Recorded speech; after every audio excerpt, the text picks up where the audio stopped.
Well, at this point in our service, we would normally be collecting up the tithes and offerings, the gifts of God's people for the mission that we serve in together. And while we can't do that face to face, I'm certainly thankful to all of you who have gone online and found a couple of opportunities to do that online giving through our website, or have mailed in your offerings or dropped them off at the church office drop box. It really gives me a sense of encouragement to know that we're all in this together, and that support is continually there for the mission that God has given us.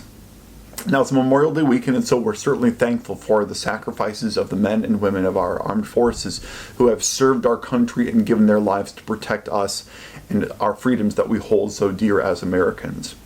And to those of you who are concerned about our freedom of religion being impinged, which I can understand there is a real concern there, a quick reminder that no political or religious system that has tried to silence the good news has ever succeeded. Take a look at the book of Acts if you need reminders, and see how the apostles were imprisoned and beaten and given gag order after gag order.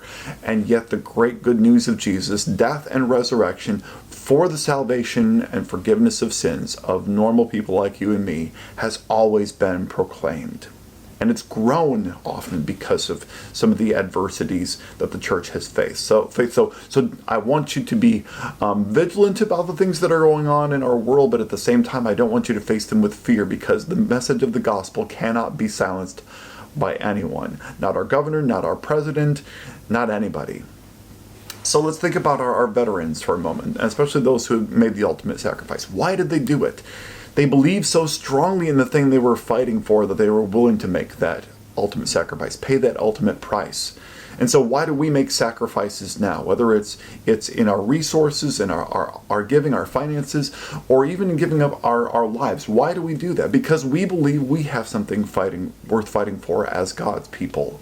We fight for the eternal freedom of others who don't know how much Jesus loves them, as he uses his Spirit living in us to cut through the devil's lies with the sword of truth. We give our lives day in or day out for the cause of loving others like Jesus has first loved us. And we invest our lives and our resources in things that are eternal, not fading. And so again, I'm thankful for your faithful support of collectively being the church and for remaining steadfast in the truth of God, as difficult as it may be at times like this. I pray that we continue to have faith to be strong in our convictions and to trust God to get us through this. He will get us through this. He's faithful.